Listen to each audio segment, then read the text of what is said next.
Boa noite de novo, gente. E aí, vocês estão felizes? Glória a Deus. Queria que vocês abrissem a palavra de Deus em Atos, capítulo 17. Nós vamos ler a partir do verso 30. Então, você que pode, abra sua Bíblia. Você que vai acompanhar aqui no telão, peço que você ponha na NAA, se for possível, que é a versão que eu utilizo. Antes da gente começar o sermão, esse domingo, o primeiro domingo do mês, nós estamos iniciando uma nova série. O último mês nós aprendemos um pouco sobre igreja carismática e todo o movimento, do como funciona, por que é uma igreja carismática, qual é a sua diferença, por que você se identifica como um. E hoje nós vamos pregar sobre o dia do Senhor.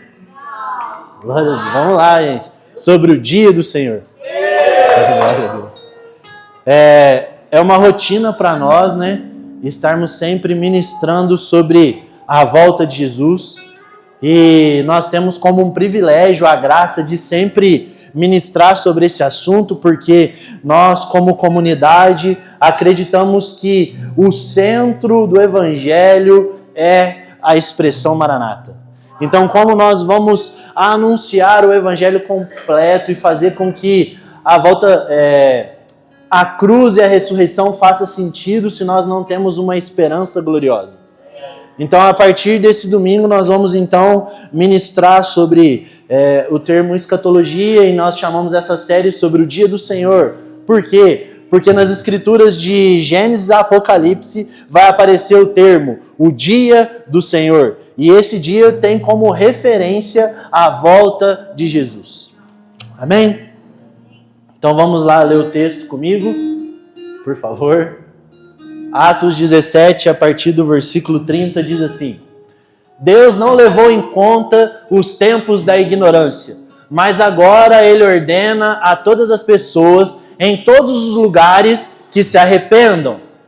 Porque Deus estabeleceu um dia em que julgará o mundo com justiça, por meio de um homem que escolheu, e deu certeza disso a todos, ressuscitando dentre os mortos. Quando ouviram falar de ressurreição de mortos, uns zombaram e outros disseram: a respeito disso, ouviremos você em outra ocasião. A essa altura, Paulo se retirou do meio deles. Houve, porém, alguns homens que se juntaram a ele e creram. Entre eles estava Dionísio, o Areopagita, uma mulher chamada Dâmaris, e com eles mais algumas pessoas. Então, a primeira coisa que eu queria ministrar essa noite é que a mensagem do dia do Senhor, da volta de Cristo, inicia-se com arrependimento. Então, em primeira instância, a mensagem Maranata é um chamamento ao arrependimento. Por vezes, nós pensamos que Maranata é uma discussão apocalíptica. Nós pensamos, ou por outras vezes, que é uma camiseta maneira. Ou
uma das respostas não foi baseado em toda a defesa de fé de Paulo, porque ele começa falando sobre Cristo, o Cristo que morreu na cruz, o Deus desconhecido, e aí, bom, vamos ouvir sobre o que esse homem tem a dizer. Mas no momento em que ele fala que Jesus ressuscitou dos mortos e julgará o mundo, os caras falam, chega. Para mim deu, e a maioria deles zombaram sobre esse assunto. É como se eles tivessem dado um descrédito. Então a gente percebe que a primeira resposta, quando a gente vai falar sobre o dia do Senhor, é um descrédito, é uma zombaria. E eu falo isso até no meio dos cristãos, como se a gente falasse assim, não, isso não é tão importante assim, isso não deveria ter um valor tão alto assim. Não, meus amigos, essa não pode ser a nossa resposta. Então, o primeiro tipo de resposta é a galera que zombou e fez descrédito. E aí eu queria dizer que a incredulidade com respeito àquilo que fala sobre ressurreição nasce de um coração aterrado. Eu vou repetir. A incredulidade na mensagem da volta de Jesus nasce de um coração aterrado.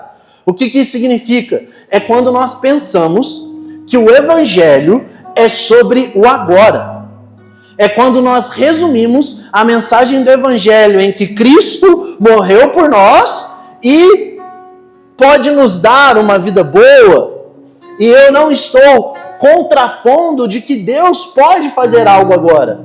Mas o Evangelho não se resume nisso. Então, quando nós pegamos o Evangelho, colocamos dentro de uma caixa e falamos que é sobre isso, Paulo vai falar que você é um dos homens mais miseráveis do mundo, porque você não crê no poder da ressurreição e nem está com expectativa nisso. Então, ser aterrado é ser alguém que pensa que Deus veio para fazer a sua vida funcionar. Mas eu tenho uma notícia muito boa para você. Jesus veio, morreu na cruz, ressuscitou e virá julgar o mundo para que você tenha a vida eterna. Não é sobre o que está acontecendo agora, é sobre o futuro. E aí, esses dias eu estava conversando com meu pai e ele falou uma frase assim. Ele disse, nós precisamos estar com os pés na terra, mas com a cabeça no céu. E eu queria que você pensasse sobre isso agora. Como tem sido a sua vida? Ela tem sido uma vida que está pé, cabeça, olho, mente, tudo sobre a terra?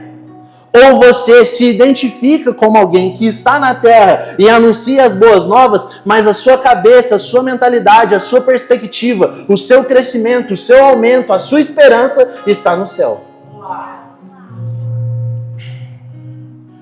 Então a gente precisa deixar com que o futuro determine a nossa conduta hoje. Nós precisamos permitir que o nosso agora seja uma atitude com respeito ao que virá. E aí você pensa, nossa, isso é uma coisa da CMD. Não, meus amigos. Jesus o tempo todo falou, gente, é sobre a vida por vir. E aí nós também percebemos que tem um outro tipo de gente no texto, que foram os que creram. Você percebeu que Paulo falou assim, o pessoal começou a zombar, outros falaram assim, depois você fala sobre isso. Paulo se retirou naquele momento, mas ele falou, alguns creram. Então tem o segundo tipo de resposta para a mensagem do dia do Senhor, os que creem. E aí é muito interessante porque ele vai fazer menção a duas pessoas importantes. Você percebe que ele fala sobre Dionísio e Dâmaris, e depois ele fala alguns outros. E aí eu fiquei perplexo, eu falei, por que ele fez questão de citar esses dois? E aí eu queria contar um pouquinho sobre quem foi Dionísio, o Areopagita. O que significa isso, Areopagita? Isso significa que ele era um membro do antigo tribunal ateniense, ou seja, esse tribunal que eu acabei de falar, que eles discutiam sobre coisas filosóficas, justiça, educacional e tudo mais, Dionísio fazia parte desse tribunal. Então ele precisava ser um homem intelecto e de relevância. E aí sabe o que é mais curioso? A tradição vai dizer o seguinte, que na época em que Jesus foi crucificado, por quê? O texto que a gente leu aqui, Jesus já foi crucificado, já ressuscitou, já subiu aos céus. Beleza? Então na época em que Jesus foi crucificado, a tradição vai dizer que Dionísio não estava em Atenas. Ele tinha viajado às proximidades de Jerusalém. E aí ele vivenciou o sobrenatural que aconteceu quando Jesus foi crucificado. Vocês lembram que quando a gente lê o relato dos evangelhos, diz que a terra ficou escura?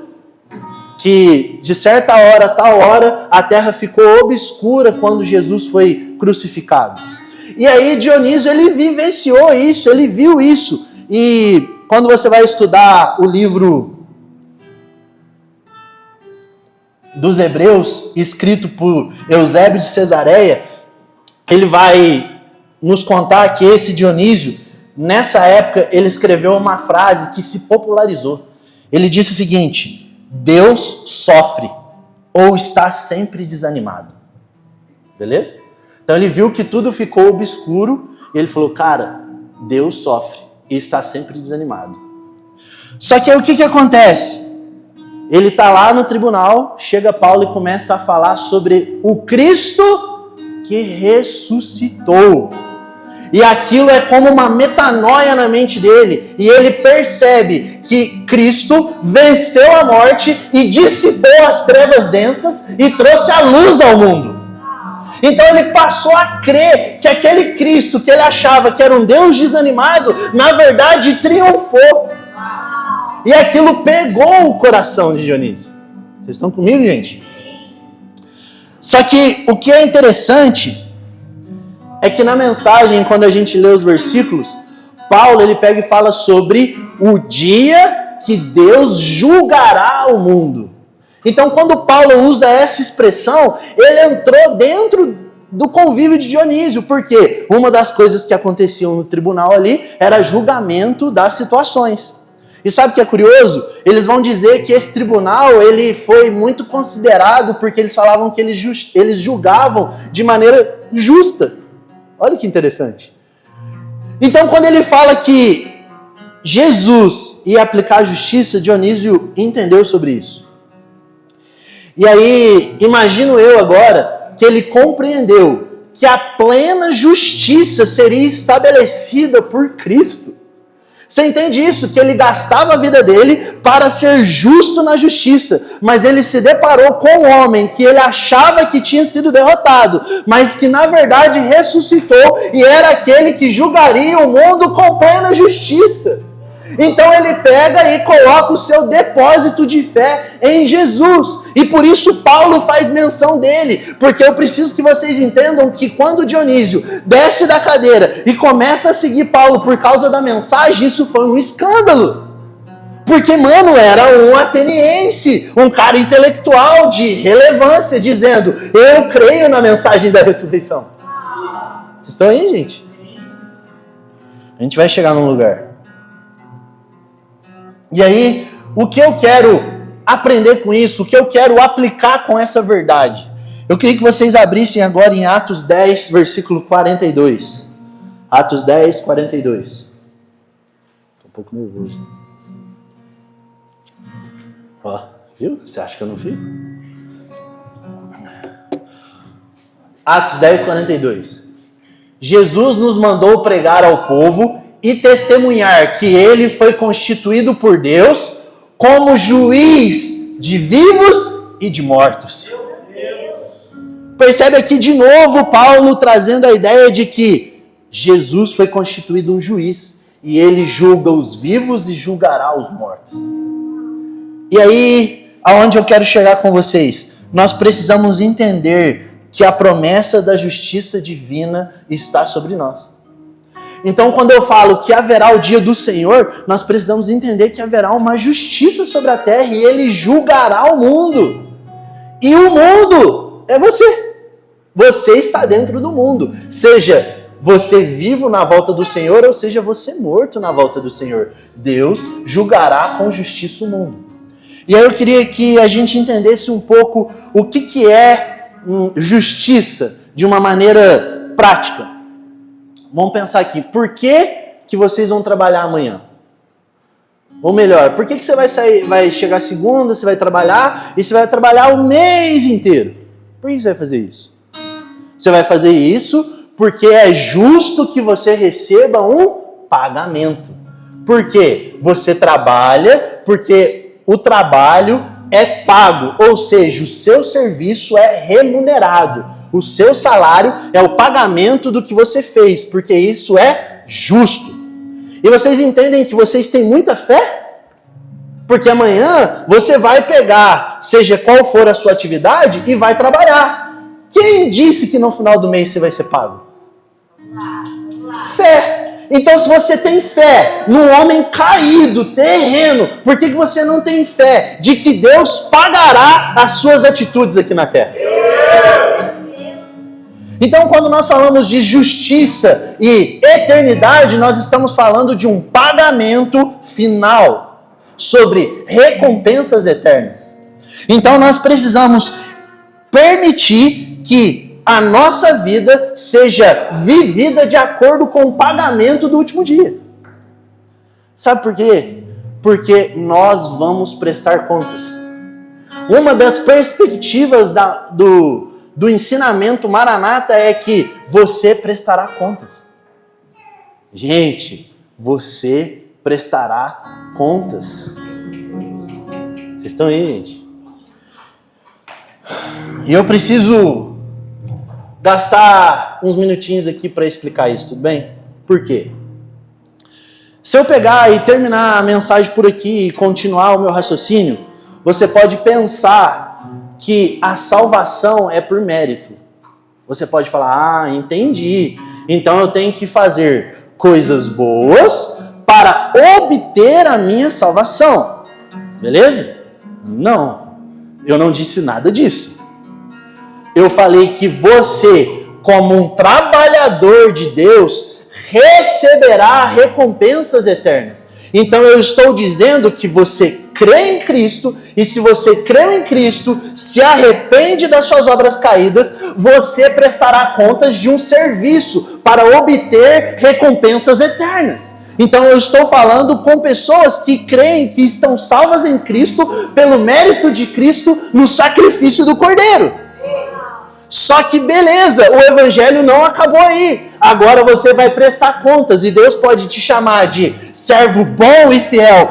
Entra no gozo do seu Senhor e receba a recompensa, o pagamento, o salário da sua vida anterior que respingou na eterna. Ou então, servo inútil, eu não te conheço. Então, o que eu quero dizer? As obras, elas evidenciam se você é salvo ou não. Porque talvez você está aqui, mano, será que eu creio em Jesus? Será que eu me arrependi? Será que eu sou do time de Jesus? As obras, elas evidenciam que você é. Por quê? Você conhece a árvore pelos frutos dela. Então, a obra não te salva, mas ela diz quem você é. E o que eu quero dizer? Você é animado ou desanimado, indo na igreja ou não indo na igreja, sendo feliz ou não sendo feliz, você prestará contas, porque um homem virá julgar o mundo. Vocês estão felizes, gente?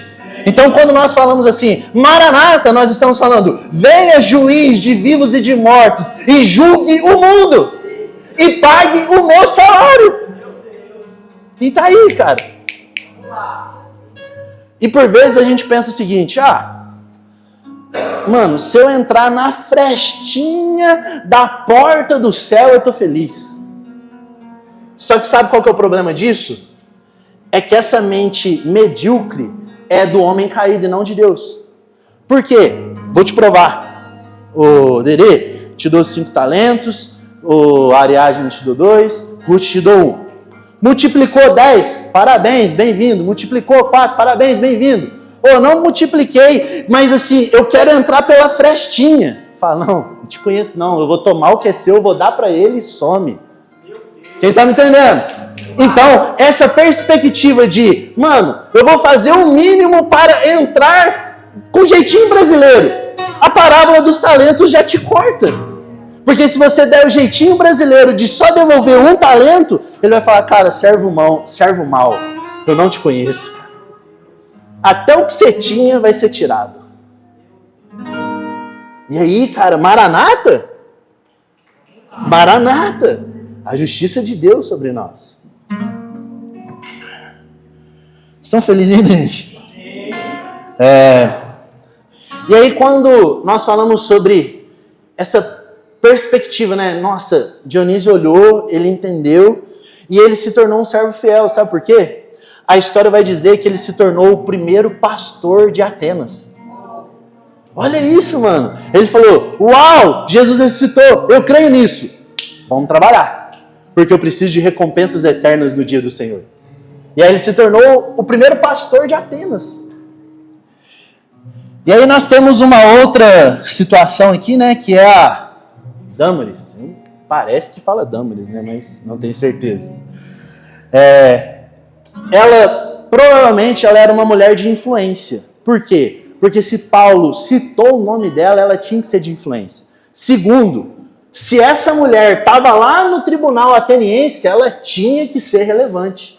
Porque não cabia mulheres lá se não fossem intelectuais. Então ela tinha uma relevância. Só que aqui tem uma parte um tanto quanto dramática, mas poderosa para o que Deus quer fazer essa noite. Ela provavelmente ela era intelectual, só que é como se ela fosse tipo uma prostituta de luxo. Porque se ela estava nesse tribunal, é porque ela tinha algum intelecto. Mas para ela ter relevância, ela era parceira de algum homem ateniense no tribunal. E ela era uma prostituta paga para isso. Então ela era uma espécie de prostituta de luxo. Beleza? Só que aí a mensagem de Paulo fere ela, cara. Fere ela. Por quê? Porque ela também é citada como alguém que saiu desse lugar e foi seguir Jesus, mano. Foi seguir Paulo, que é a mensagem de Jesus. E aí o que eu entendo aqui é que a mensagem Maranata, ela também é a mensagem que salva os perdidos. Vamos lá, alguém.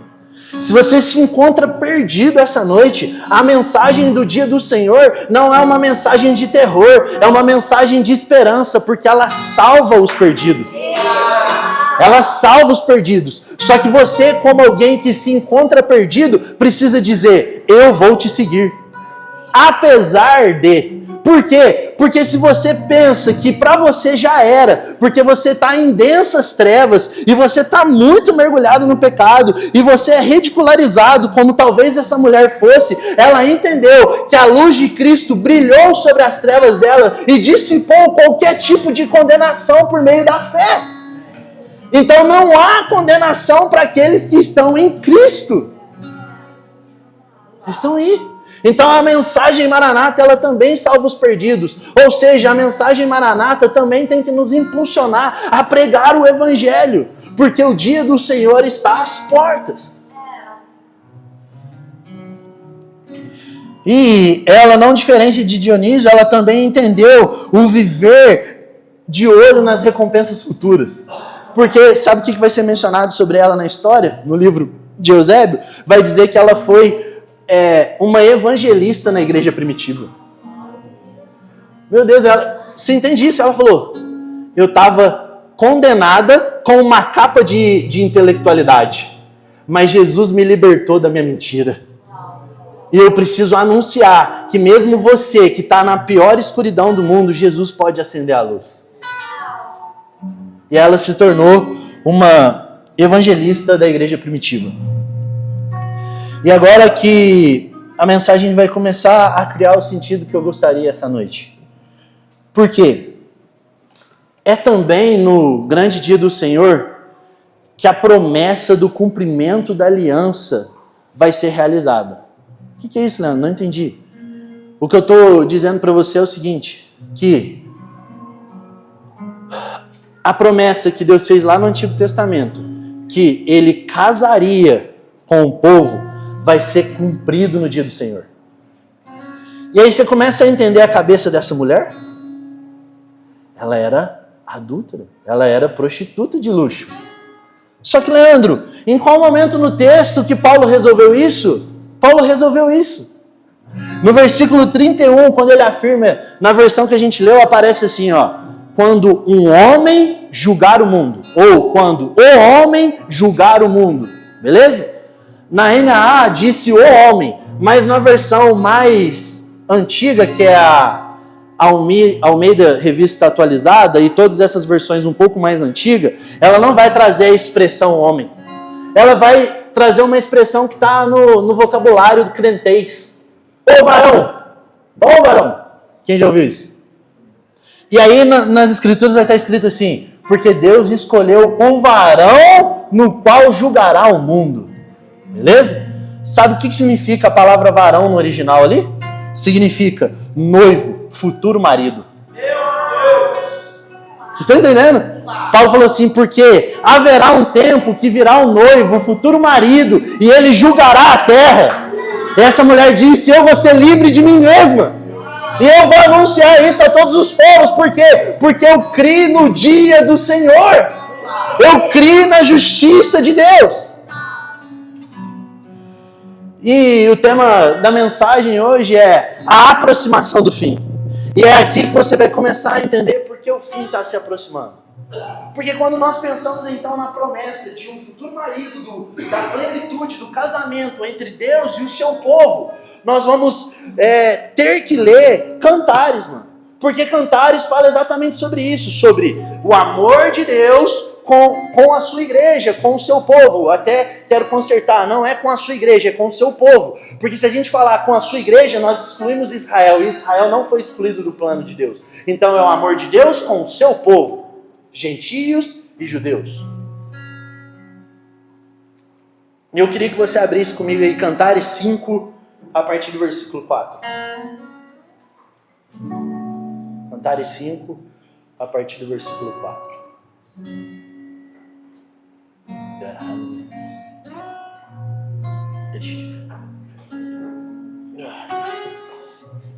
Cantares 5, a partir do versículo 4. O texto diz assim: o meu amado meteu a mão pela fresta, e o meu coração estremeceu. Em outras versões diz assim: o meu coração palpitou. Pode continuar. Eu me levantei para abrir a porta ao meu amado. As minhas mãos destilavam mirra, e os meus dedos deixavam escorrer mirra preciosa sobre a tranca da porta. Então o que está acontecendo aqui? Jesus está pondo a mão na maçaneta, cara. Jesus está com a mão na maçaneta. Ele está prestes a abrir a porta. E nós que somos a noiva aqui, nós precisamos estar destilando mirra. Nós precisamos estar perfumados. O nosso coração precisa estar palpitando de expectativa pelo barulho de Jesus tocando a maçaneta, cara. Só que o texto vai dizer o que a gente precisa estar. Vocês entendem? O texto está deixando claro, quais são as coisas que você precisa ter?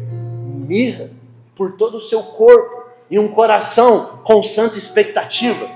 E aí mirra nas escrituras, elas vão ter alguns exemplos. Porque um dos significados da palavra mirra nas escrituras é encher o incenso, que são as taças das orações dos santos. Então você precisa estar encharcado de oração. Você precisa estar encharcado das escrituras. Você precisa estar purificado, porque mirra também falava sobre purificação. Então você precisa estar purificado pela palavra de Jesus, apto, pronto, desesperado, agoniado, esperando Jesus apenas movimentar a maçaneta. E você com o coração palpitando, se levantar, cheio de pureza, cheio de oração, cheio da mirra, cheio do cheiro. Vocês entendem isso? Jesus quer sentir o cheiro da sua devoção. Hoje nós cantamos isso, hoje nós falamos que nós queremos ter cheiro. Então Jesus quer o cheiro da sua devoção, cara, da sua piedade. E cara, sinceramente, devoção e piedade não é vir no culto domingo e andar aterrado, não. É ter a cabeça no céu e andar como alguém que vai obter recompensas eternas. Estão aí, gente? Então, mano, o evangelho é muito mais do que uma igreja. De verdade, o evangelho é muito maior do que vir domingo no culto. O evangelho é sobre uma vida de conhecimento de Deus, de devoção por Deus, de piedade de Deus, de viver apaixonado por Deus. Meus amigos, quem disse pra você que evangelho é cantar uma musiquinha, ir no culto domingo, ir na quinta-feira, dar o seu dízimo, mentiu. Sabe por quê? Porque isso é parte do evangelho e tudo que é fracionado é uma mentira. O culto de domingo é o resultado da sua devoção. Então, se você vive de culto em culto, quando Jesus pôr a mão na maçaneta, vai faltar cheiro de mirra, vai faltar o óleo das 5 loucas, vai faltar intimidade, vai faltar exatidão. Ele vai falar: inútil, desconheço você. Você não tinha expectativa pelo meu retorno. E, gente, pelo amor de Deus, até homens pagãos, na primeira vez que eles ouviram a mensagem da ressurreição, eles mudaram a vida. E nós estamos de domingo em domingo e não conseguimos ser transformados por ela. Vocês estão comigo, pessoal?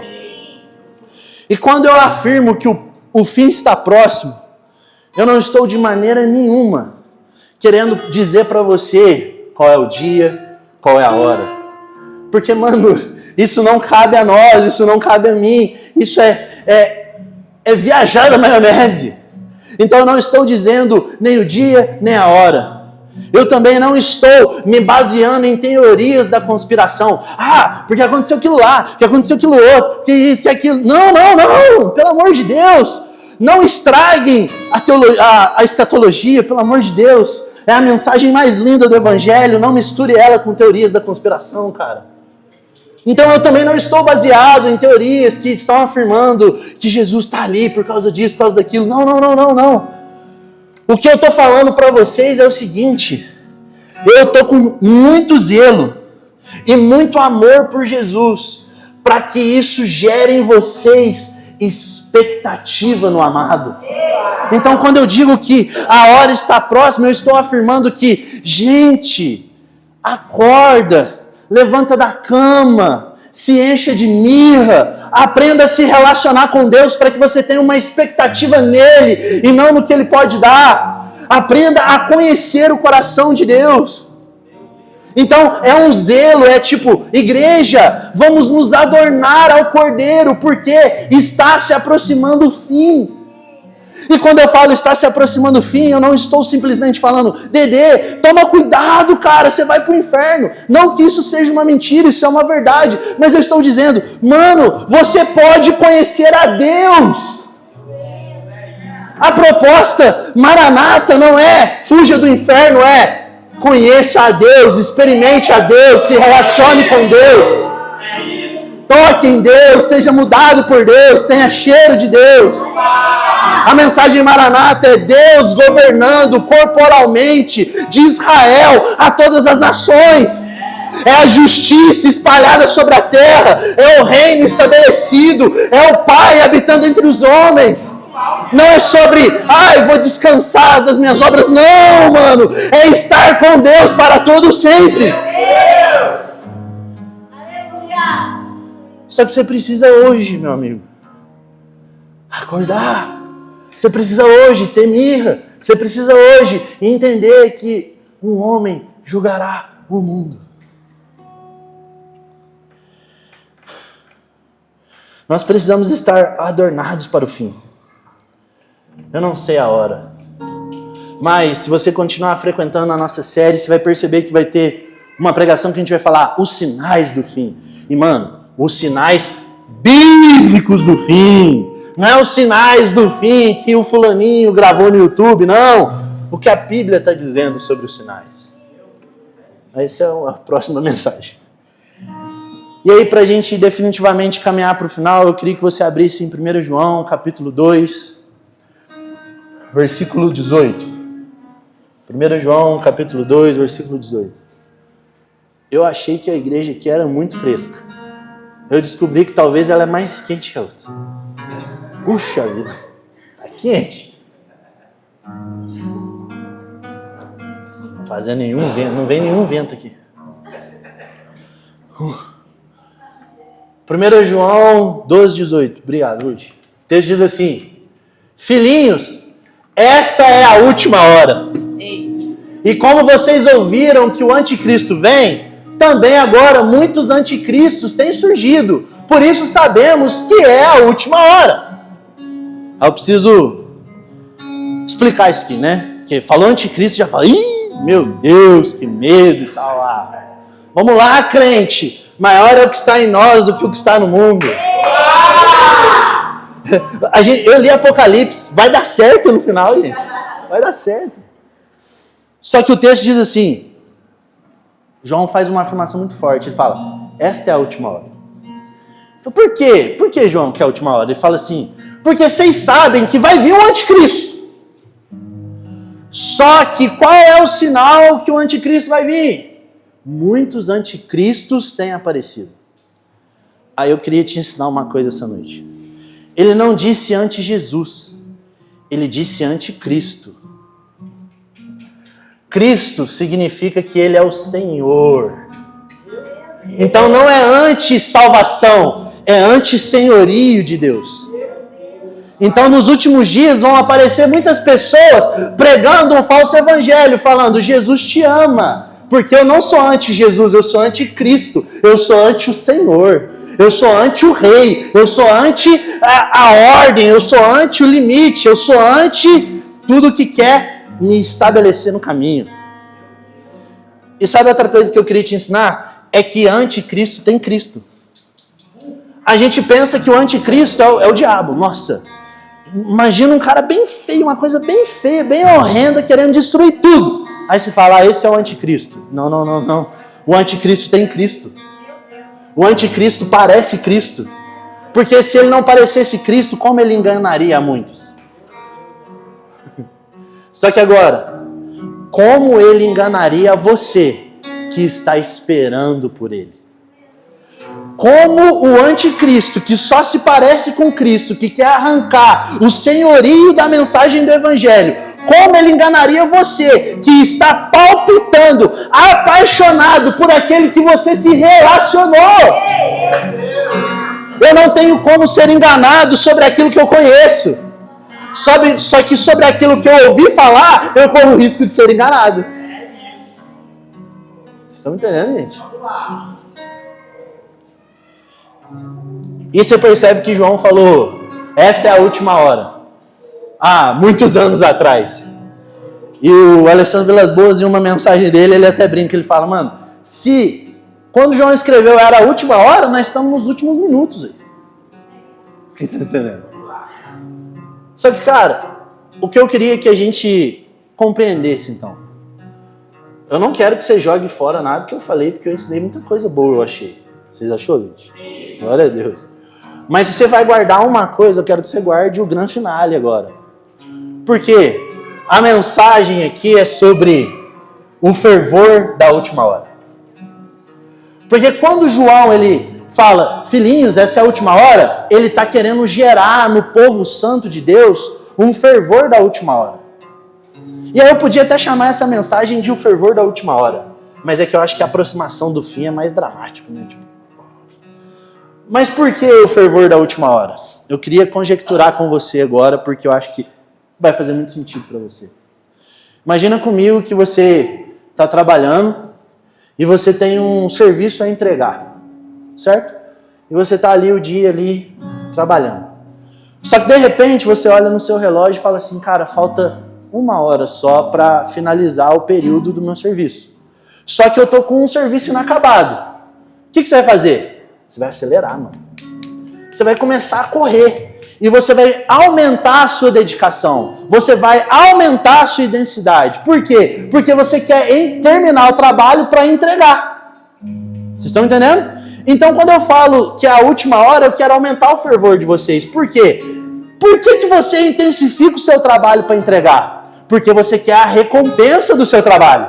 Vamos lá, alguém? Então, chegou a última hora, você fala, tá entregue. Me dá a recompensa, porque eu quero a recompensa e eu quero entrar no meu descanso. E a palavra de Deus vai dizer que descanso é contemplar, descanso é o dia do Senhor, descanso é quando Jesus estabeleceu o seu governo. Então, na última hora, intensifica para você entregar o trabalho, receber a sua recompensa eterna e entrar no descanso do seu Senhor. Mas se isso ainda não foi o suficiente para você, se você é familiarizado com uma partida de futebol, você deve perceber que quando chega lá aos 45 do segundo tempo, assim, e o time começa a entregar tudo. Porque, tipo assim, mano, eu preciso ganhar. Então ele começa a entregar tudo. E aí você vai ouvir o narrador, ele sempre vai falar essa frase. Ele vai falar assim, acabou a tática agora. É coração na ponta da chuteira. O que ele está afirmando? Mano, vai acabar o jogo. Então a gente tem que ser intenso, é o fervor da última hora. Então esquece a tática, dá tudo, entrega tudo, oferta tudo, quebra tudo, faz o impossível, porque vai acabar. Gente, esse mundo vai acabar. Você precisa entregar tudo. Isso é ser aterrado, quando você constrói aqui, onde a traça e a ferrugem consome. Mas esse mundo vai acabar. Então entrega tudo para receber recompensas eternas. Eu ainda queria dar mais um outro exemplo, que esse eu já sofri na pele. Hoje em dia não tenho sofrido, é evidente, vocês vão entender, mas eu vou voltar a sofrer. Quando eu treinava com o personal, quando eu treinava, que eu vou voltar, pessoal, vou voltar. Ele falava assim, ó, esse exercício aí você vai, sobe na caixa e desce da caixa, sobe na caixa e desce da caixa. E faz assim, rápido, beleza? Só beleza. Aí eu começava, sobe, desce, sobe, desce, sobe, desce. E aí você vai ficando cansado. Só que quando tava faltando os últimos 10, 15 segundos, ele falava, vai, tá acabando, intensifica, dá mais um pouco, porque é esse último esforço que você vai obter o resultado. Então o último esforço faz você obter o resultado. Só que às vezes para você disciplinar o seu corpo, que vai passar, que vai acabar, você vai o último esforço para cuidar bem dele, e isso é zelo com aquilo que Deus te deu. Mas por aquilo que é eterno, você não faz o esforço final. Vocês estão aí, gente? E normalmente eu estava já esgotado, querendo matar ele. Mas, funcionava, mano. Parece que eu conseguia. Só que aí na hora que acabava também eu desmoronava. Só que aí toda vez que eu caía, tipo assim, mano, me dá um tempo aí, ofegante, ele falava, deu certo. Por quê? Porque você deu tudo. Você entregou tudo, você não ficou fingindo. Você não ficou de cultinho em cultinho. Você entregou tudo. Você não ficou de sobe caixa, desce caixa. Mano, você foi no seu limite. Só que você entende que se ele pede o limite desde o começo, eu não aguentaria. Mas existe o fervor das últimas horas. Estão aí, gente? E aí, por último, e eu prometo que é o último mesmo, porque eu acho que isso aqui está elucidando muito o que o Senhor quer comunicar conosco. Imagina comigo agora que vocês receberam uma proposta que é o seguinte, tem R$1 milhão lá na rodoviária de Caxambu agora. Só que daqui 10 minutos, o ônibus vai sair. Só que se você chegar lá, o dinheiro é seu. Só que tá muito frio, imagina que esse dia tá muito frio, tá chovendo muito e você não tá com a roupa própria para isso. Beleza? Você iria ou não? Eu sei que todo mundo ficou com vergonha, mas você chamaria de louco quem não tentasse. Só que se você está disposto a quebrar qualquer obstáculo, qualquer barreira para alcançar um prêmio de R$1 milhão, por que você não gasta tudo para obter a pérola de grande valor? Por que nós consideramos que é loucura não tentar sair correndo para alcançar esse dinheiro de graça? E nós consideramos normal ser um crente morno? Por que nós consideramos que ser aterrado é mais seguro do que ter a cabeça nos céus? Mano, viver como se você não fosse daqui, mas de lá, é mais seguro do que viver daqui como se você fosse morar lá. E aí, mano? Sabe por que isso talvez seja um pouco difícil? Concentra aqui comigo. Sabe por que a eternidade é mais segura do que isso aqui? Se um avião agora cai aqui, cai em cima daqui, pá, isso tudo aqui não vai ser destruído? Então isso aqui é passageiro, concorda? Agora, é possível que um avião caia na eternidade e destrua ela? Porque a eternidade é incorruptível. Então o que é mais seguro? É muito mais seguro viver como se você morasse na eternidade do que como se você fosse daqui. Você está pegando aquilo que você vê, enquanto a Bíblia fala, creia naquilo que você não vê, porque isso é mais seguro. Olha só Abraão fala o seguinte, eu não vou construir uma casa aqui não, porque essa casa vai morrer, eu vou buscar o alicerce na cidade de Deus, porque lá ninguém quebra, lá ninguém destrói. Então, mano, eu tô te chamando para você correr mesmo. Eu tô chamando para você vencer o obstáculo. Eu tô chamando você para o fervor da última hora. Mas, meu amigo, eu tô falando sobre a pérola de grande valor. Eu estou falando sobre algo que é imensurável, é incalculável. Só que parece que o nosso relógio está na contramão de Deus. Enquanto Deus se aproxima, a gente se afasta. Mas hoje é dia da gente recalcular a rota. E a gente acelerar o nosso passo e se aproximar daquele que está vindo nos encontrar. Se você pode, coloque-se de pé comigo agora, por favor.